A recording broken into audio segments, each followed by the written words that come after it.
You got to remember, I'm almost 50. This shit, it takes me a minute now. All right? What's that? No, no. Oh, oops. I'm on trap right now.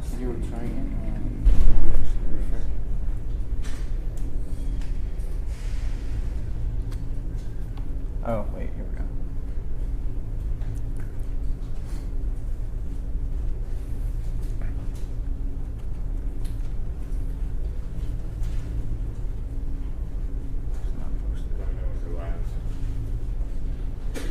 Yeah, I'm going on my page to see. Because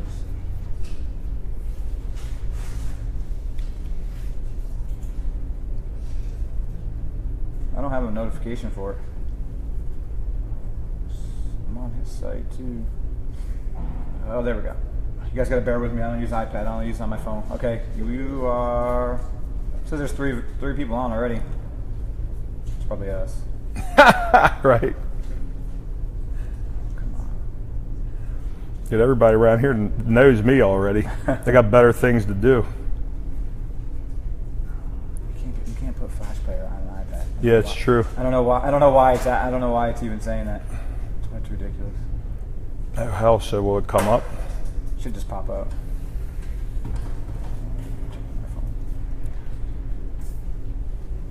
Oh.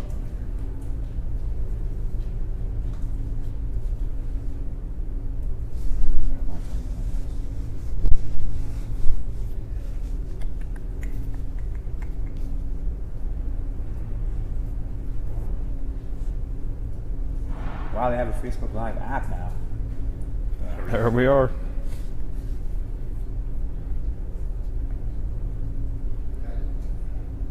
It's not getting to the big one. I don't know if it was just a picture or if Let me go back. So right now we're frozen on a picture. There we go. There it is moving now. Not getting to the big one. There we go. I don't know if it was just a picture or if it's So right now we're frozen on a picture. There we go. there it is moving now. Not getting to the big one. There we go. Oh, So what I'm gonna do is Just a picture. So right now we're frozen on a picture. There we go. There it is moving now. Hey, what's up, guys? Hey, thanks for dealing with us. Working through some technical difficulties right now, but we're up. We're live. Welcome. So, guys, today we got a special collaboration here. Welcome back. For those of you expecting to see Alex Coleman, sorry to disappoint you, but it's just me today. She's on vacation, hitting the beach. You're stuck with me. Not to be worried, guys, because I have a special show for you today, which is pretty awesome. I'm going to turn down the volume on my phone so I don't get confused on what we're listening to. Get some echo. Yeah, a little bit of echo there. So I want to start out, guys, by thanking you for your continued support, and for those of you posting photos of you wearing your Work Play Obsession t-shirts, thank you very much. Continue to visit the website, Instagram, Facebook, workplayobsession.com, and supporting us throughout our efforts, guys. If you're new to the show, thanks for dialing in. Thanks for coming to Facebook Live. Feel free to visit all those sites I just mentioned. Drop us a photo, drop me an email, workplayobsessionbjj.com. You guys can go there, review past episodes, photos, and blog posts, guys. This week, special collaboration with Trap BJJ, elite video instruction by top black belts from around the world, guys. So what we're giving to you guys there, step-by-step Brazilian Jiu-Jitsu instruction on techniques and some world-class stuff there, guys. So I know you all noticed there's somebody sitting next to me. Most of you guys should recognize him. Some of you guys may not. Awesome thing is, he's going to introduce himself, we're going to talk for a little bit, and we're going to go over some special initiative here we have with Trap BJJ. So, my co-host for today, sitting to my right, owner of Shogun Fights, owner of Ground Control, established BJJ black belt, former MMA fighter, former celebrity bodyguard, the man himself, Mr. John Rallo, a.k.a. Baltimore's godfather of MMA. I read that in an article from thank you. 2008 That's cool. or something like that. So I was like, oh man, I gotta throw that in there. But thanks for coming by. Thanks for doing this interview. Since there's probably one or two people out there that don't know you, I'd like for you to do a short little introduction, and then we'll roll right into it for a little bit. Sure. Like Topaz said, first of all, thanks guys for having me. My name's John Rallo. I'm born and raised here in Maryland, and I am a third degree black belt under Renzo Gracie. I got my black belt from Renzo back in 2006, so that gives you a little bit about my age. But it's a pleasure to be here, and I'm looking forward to answering some questions. Awesome, awesome. So let me start here with, I like to call this like a little icebreaker, right? So read a lot of articles about your bodyguard days, so I'm sure people want to hear about that. So let's just start with, I can imagine they're pretty wild, so tell us about the early days of being a bodyguard, or if you want to stay on the safe side, you can tell us about the early days of jiu-jitsu and MMA, and give me the craziest shit you've ever seen, whether it's backstage at a show, competition, fight scene, whatever it may be. Whew. It's an icebreaker, so you can embellish if you want. I'm gonna have to think about that one. You know, one of my favorite, if you want like old school MMA stories, we were up in New York. It was a show called Vengeance at the Vanderbilt. It was the first day, the first time that Matt Serra and Rodrigo Gracie fought on a card. So we're all up there in Long Island. We're looking to support, and everybody out there knows Renzo's brother Hyan. You know, we were hanging out, chilling at the fights. We're going to watch our boys, and in the hallway, one of the guy that Rodrigo was going to fight was like a karate dude, because you have to realize this is back in like the 90s. So every time he's hitting the mitts, he's yeah, and he's screaming. And when we were walking by, Hyan heard him, and he's like, "Does he say that for me?" And I go, "What?" He goes, "Big John, does he say that for me?" And I go, "Hyan, he's not saying that to you." I said, "Come on, man, let's go inside." So, he was ready to go after the guy. We had to grab him and pull him in the locker room. Right. It would have been a little messed up that if we went in and told Rodrigo, "Well, you don't have a fight anymore because your cousin beat him up in the hallway while he was hitting mitts." So, there's a little old school, BJJ story or MMA for you. No, I know that's something you see a lot when you watch older videos. You see things that go on backstage, or it wasn't like this separation of everybody. It was like, hey, it could go down in the dressing room. No, it's true. Pretty much anywhere. It's true. And back then too, it was a lot of.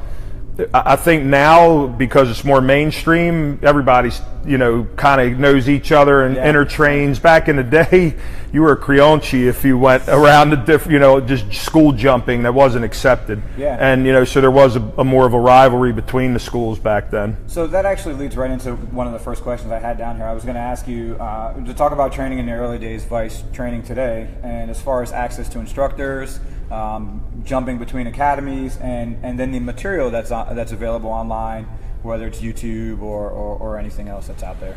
Well, back in the old days, you were fortunate if anybody trained jiu-jitsu. I mean, for a couple years, I was looking, to try to find somebody to teach us. And, when I really first started training, I'm old enough that we were looking at old VHS tapes, Hoist Gracie VHS tapes. I'm sure a lot of people out there don't even know. It's that's the sad part, right? So, but that's how you did things. And I went and competed and did my first tournament and never really had any formal instruction. I wound up winning that tournament. Had 4 matches. I didn't tap anybody. I had a wrestling background. I just out-positioned and pointed people. But I was fortunate. The referee was a Hickson rep, and Mark Finley, who's still with us to this day. Absolutely. He's one of the head guys at my school, and he's a black belt under me as well. But Mark was a blue belt at the time under Hickson. Mm-hmm. He was reffing the tournament, and after I won, he was like, "Where do you train?" And I told him I didn't really train anywhere, and he goes, "Are you kidding me?" He invited us down, and honestly, that's where I met Rocky, was when I went with Finley. He had already been there for a few months. So, pretty wild that, it came down that way. Yeah. But nowadays, jiu-jitsu's everywhere. I mean, there's black belts everywhere. I mean, I don't want to act as if it's a small task, and there are levels of black belts, so don't get it twisted. But, today people are so spoiled. I mean, look at the beautiful academy we're in right now. Yeah. When we were training next to a pool in a YMCA and chlorinated air, on tile floor with these puzzle mats that were about that thick, and they would pull apart all the time. So, back then, if you sought jiu-jitsu, you really wanted to compete, and you were looking to fight and things like that, where today, and this is a good thing, it's much more mainstream, and people now, come and they use it to get in shape as a form of self-defense, as a way to raise their self-esteem, or as a way to enhance the discipline that they have. So I really think it's great that jiu-jitsu's there. It is in the mainstream. Yeah, I just say to everyone, before you go to your schools, just check and make sure they're legit. Make sure the lineage of your instructor. Don't just listen to somebody or just read what they have online. Make sure that they're real, because there are a lot of posers out there as well. Yeah, so you just hit on something. You said not only doing research online, but actually I'm going to dovetail into that to talk about training online, because we talk about some instructors that are out there in the academies that probably aren't at the level they need to be. But what about online instruction? So do you think that the majority of the content out there today is good or bad, or are you just indifferent towards it? Or? I mean, there's so much, it's hard to say it's YouTube good or rabbit bad. hole, Yeah. So I think it's great. I mean, quite frankly, I don't have the opportunity to go and be a student anymore. Mm-hmm. So for me, it's a great utility because it allows me to be able to see some new things.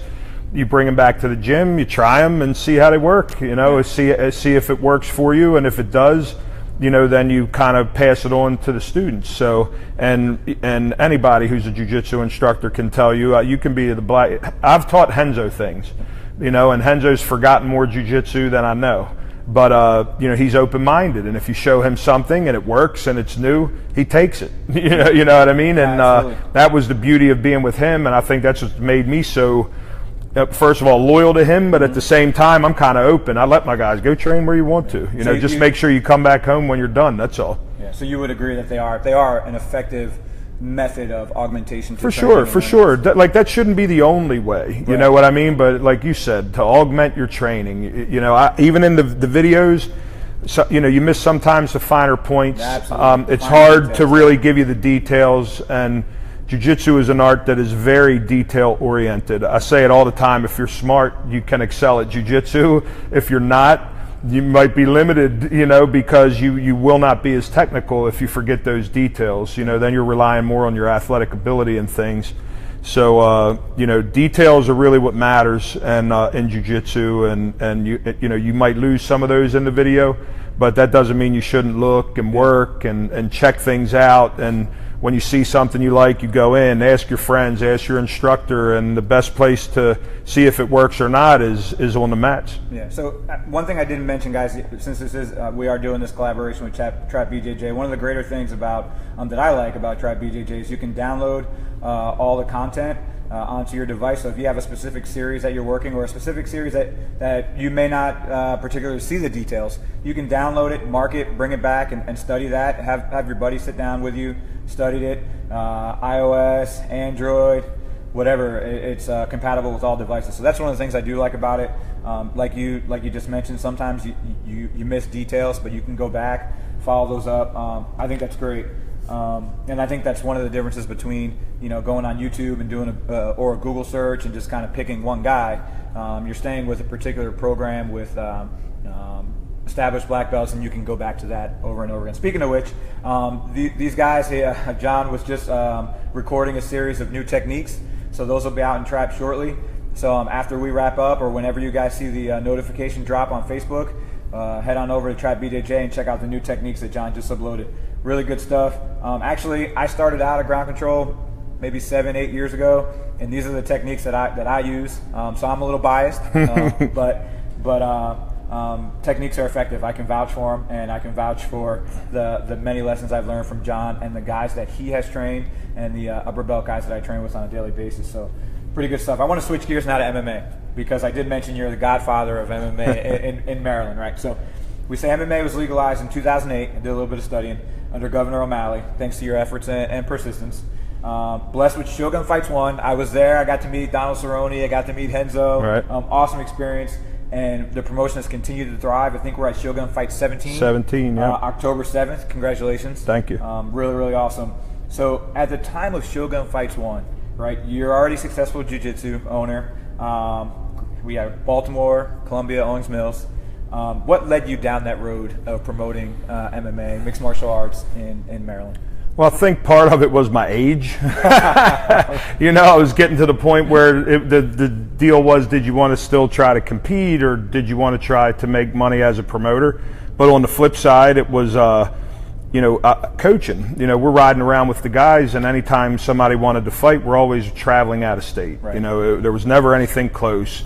I never had the opportunity to fight in front of my hometown, so I thought it was wrong that all of our guys had to go to New Jersey, go to Virginia, go to everywhere else, and their states are making the money. So, in my mind, the way the state of Maryland had the law, you can kickbox, you can wrestle here, you can, box here. Why can't you do all of them at the same time? So, I did the lobbying, and we got it through in one session, which is pretty much unheard of. And, eventually Governor O'Malley signed it into law, and he invited me to the bill signing. So it was cool, got to go to the bill signing. And, from there, Shogun grew all the way to the point where, and I don't know if everybody knows, but we even, I'm part now of Alliance Mixed Martial Arts. And they bought a bunch of regional promotions, myself, CFFC, Hoosier Fight Club, IT Fight Series out of Ohio. There's Koga Fights up in Seattle, V3 down in Memphis. They have Georgia, Atlanta, Georgia is a territory. LA, they have bought shows. San Diego is another territory. Amazing. So they're really out and doing their thing, and we're trying to make a great alliance between all these companies so that we can help guys who are striving to get to the next level get there. Yeah. So did you know after Shogun Fights that you had something special? Well, you never know. It was amazing. Yeah. The first one really was amazing, and I'll be honest with you, Topaz. Every show I stress and make myself sick and wonder if it's going to work or not. Every time you wonder if it's the last one, and every time in your head it's like, man, do I really want to deal with this stress? But then on the flip side, the stress winds up being worth it. And I'm just thankful that people continue to support. Guys, if you haven't been to one of the shows before, it's a great event, professionally run, very well done. Come on out, October 7th, Shogun 17 is coming up. It's going to be great. Some of my friends, training partners fighting on that card, so I'm pretty excited.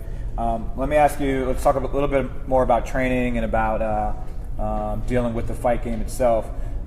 As an owner and instructor, how do you identify somebody who's close to ready for professional, but they may not make it over that hump? How do you identify that, and how do you relate to that person? How do you approach them? As far as a guy who's almost make it over there, the hump, so you may want to go another direction. I got you. Put in the extra work. I got you. Well, it really depends on what the guy's goals are. I mean, ultimately, you would say everybody's goal is to get. Everybody has that view. I want to get to the UFC. Right. And there are a few that come through that you say you have the ability to get to the next level. There are some guys, like you said, that may never get to the next level.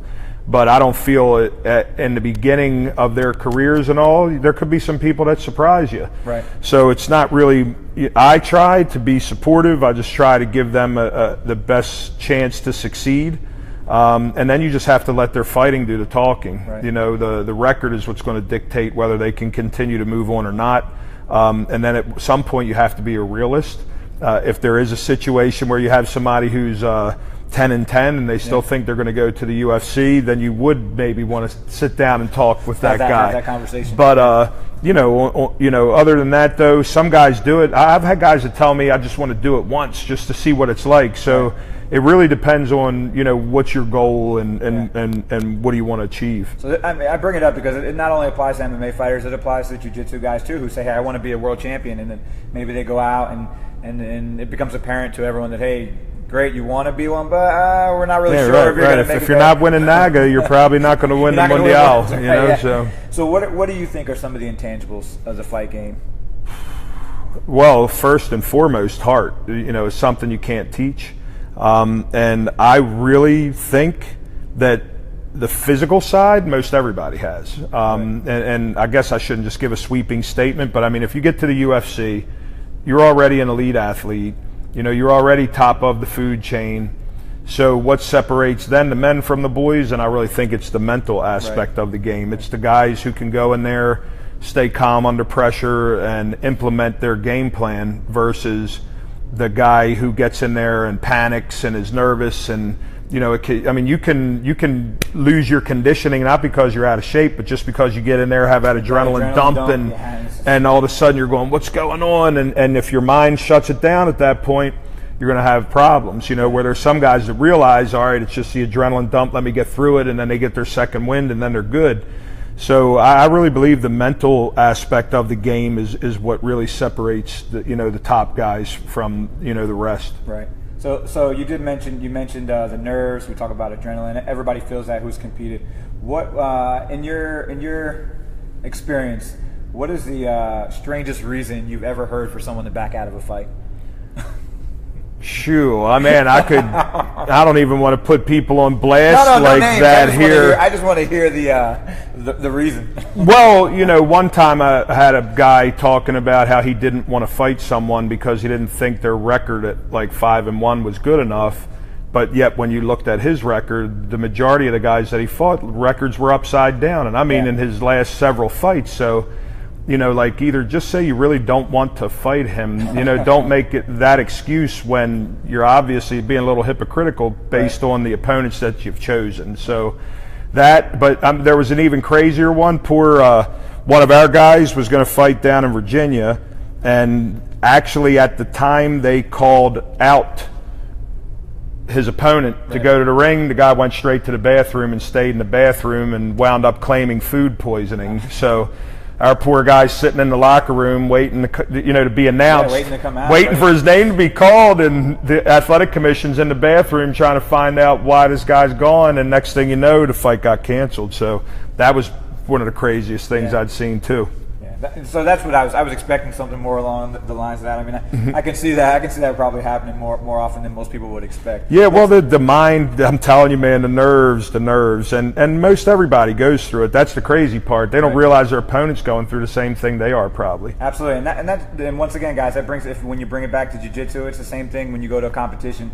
Guys get so amped up before they step on the mat, and it's like, hey, you have to realize that everyone else here is going through the same thing. That's right. That's right. The people that are putting themselves through the training, that are stepping up to the event, those are people that are, I'll say, a step beyond, you know, your normal guy or gal that you're training with every day, because they're putting in the effort to do that. But let's flip that question around, and what's the shortest notice you've ever seen someone take a fight on? Well, I'll give you a good Henzo story with that, and he wound up he didn't have a fight, but I was with him, and he got a call at the time. Kawasaki was the guy handling Pride. So he calls Henzo and tells him, I have a fight for you. Yeah. And Henzo tells him, my man, I'm busy this Saturday. I don't know that I can make it. And they were like, not this Saturday, like, you know, later on. So Henzo's ready to go fly to Japan on Monday and go fight on Saturday. Yeah. You know, that's how crazy he is. But, you know, that's the case. And on Shogun, honestly, I've had guys, the last show we had, there was a kid, Jonathan Pierce, that fought there. And he was a beast. Everybody asked who he was, and you know, he just actually won a fight on Bellator not that long ago. Nice. But I'm telling you, we found Jonathan, like, I'm telling you, like 5 days before the show. Wow. And he shows up and performed like a champ. That's great. I mean, that's amazing. That's why I was interested to know. I'm sure there are people out there that are like, hey, you know, you hear people say, I'll fight tomorrow. Yeah, it's not always the case. I'm going through it right now. I promise you that. Yeah. All right, so we'll wrap up some final questions. So we already discussed the rapid growth and expansion in the area. I think it's a great thing. I know you're excited about the growth. With that, though, do you have any advice for someone who's thinking about opening up their own academy or starting their own place? Do it right. You know, have some systems in place, or, you know, just make sure you find yourself a spot that's affordable and build your business. You know, jiu-jitsu, in my mind, is a destination business. I don't need to be on the street corner in order to get people to train. Nobody's driving down the street and they drive by and go, oh, I'm going to go do jiu-jitsu today. You know, it's something that they get online and they research. So, you know, I think if you're going to do it, you know, find yourself a little spot, build yourself a core of students, and then you can look for the next step and the next step. You know, and then one day you can be in a beautiful spot like this. Yeah, no, that's great. I was just having a conversation with a few people the other day, and we were talking about that very same thing, where it's, some people think, oh, I'm going to drive by and find, no, you got to do your research, you're going to talk to other people. Right, or you're just going to open a joint like this from day one. How are you going to cover that overhead while you're trying to build your student base? Exactly, and same thing, guys, for you that are out there searching for a place to train, man. Do your due diligence, talk to your friends, talk to your coworkers, visit academies, see what the environment's like, see what the people that are training there, see what they're like, see what the instructors are like. Don't get yourself caught up at a place where you feel out of place after your initial trial week or 2 weeks or month or whatever the gym's throwing at you. I'm not going to do any plugs for anyone, but I already told you guys where I train at. So awesome academy, awesome people. Oh, there you go. Awesome instructors, awesome teammates. So anytime you need to, come by, check it out. We'd love to have you by. So guys, once again, as we wrap up, thanks for coming by. Thanks for dialing in on Facebook Live. If you haven't already, download Trap BJJ. You can use my code WPO50 for 50% off the first 12 months. That's WPO50 for Work Play Obsession. First 12 months. Were there any questions on there? Let's see, we'll scroll up and down again before we go. I didn't see any, but I can refresh. Hey guys, if you're still up, hit me up real fast and I'll see it come up. If you have any questions, we can try to address them. If you have anything for John before he heads out, I'll give it a quick second here to let this thing speed up. Okay, so they want to know any beauty secrets or anything like that? Did you guys see something? I got you guys. Was there one guy? Just throw it at me now because I can't pull it up, so just throw it at me. Thank you. Oh, here's one for John. It says, how can you tell if someone has that drive in them to become someone versus coming in to learn a discipline? Do you watch newcomers for new talent? That's from Will Madzarak Jr. Hopefully I'm saying your name right. If not, I apologize. But no questions for me? That's for you, John. I mean, the easiest way for me to see is how often is that man in the gym and how much does he train, So the guys that come in and are disciplined and really work hard, that they kind of have that inner drive that they need to get to that next level. So, that's the kind of thing we look for. Absolutely. We check and watch new students, and there's plenty of times where you could have some new guys walk in and you see that they just do some things naturally. They may have good hip movement, they may have good body awareness, and those kind of guys have a tendency to do well also. So you just try to keep an eye out and see how they do against the good, the better guys in the gym, and work ethic. It's really number one. The people that put in the work and are mentally disciplined are the people that will succeed. So we have a question here. This is actually a funny question. Actually, I don't know if this question's for John or for me, so I don't know, but probably him. It says, how does someone get arms like that? We're not going to answer that question, but I don't know. I don't know if you're talking about. You know what? It's consistency. Consistency. My man, if I knew how to make everything this big, my whole body would be that big. So no, guys. Thank my mom and dad. So as we wrap up, guys, like I said, come check us out, workplayobsession.com, guys. You can find, we have blog posts there, we have photos, another questions. Yeah, keep them coming, guys. We're going to hit them all, so we'll make sure we address all of them. So we just got one from Jordan. If you're thinking about stepping in the ring to fight MMA one day, how do you recommend going from jiu-jitsu to MMA? Great question. Yeah, I think training both works hand in hand. Most of the guys at Henzo's that were elite jiu-jitsu players would take their gi off about 4 to 6 weeks before. So, I think that jiu-jitsu is an integral part of the game. I mean, in the beginning you saw what was style versus style, jiu-jitsu was superior. And to this day, jiu-jitsu ends fights. So, if you have the ability to finish, that's a lethal ability to have. So, if you're going to eventually, if you've done all your competing goals in jiu-jitsu, then it's time to start taking the gi off and going forward. If you want to do both at the same time, 4 weeks out, 5 weeks out, you should take the gi off. That way you're not still looking for the handles when the fight comes. Yep, sound advice, guys. Obviously, that's not my lane, but I can answer this one. Peanut butter and jelly sandwiches. It's not really a question. It looks like a statement.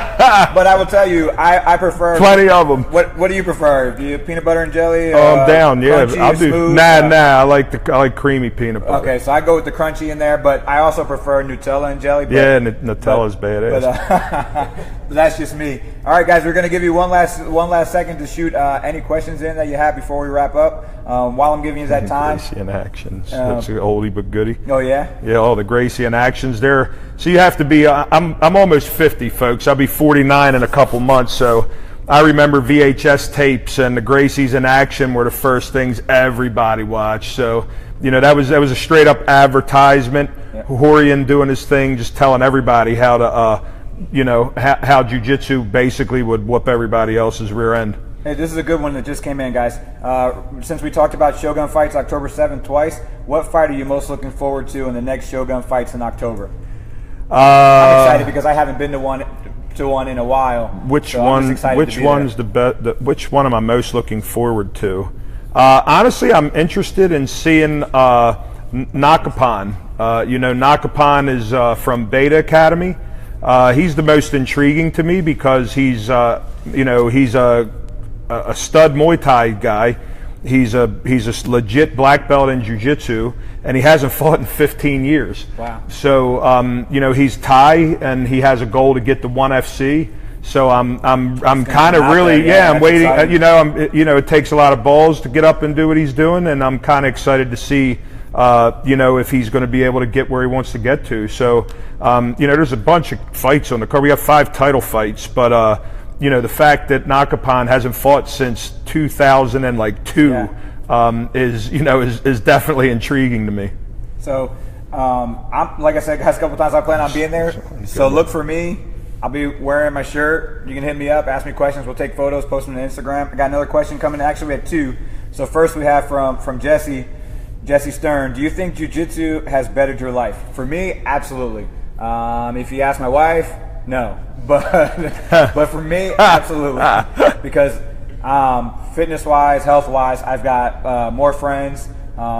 There's this thing, I'm not going to go into the happiness hypothesis, but they talk about affectance, and they talk about how work and love influence your life. And this part of jiu-jitsu, you could say love, that may be for some people over the top, but what it brings into your life is amazing. So for me, absolutely, it has bettered my life. Without a doubt. I mean, I say it all the time. People don't know. When I trained with Renzo, I lived in Baltimore. I used to drive 3 days a week up the turnpike to New York to train, and that's what I did to get my black belt.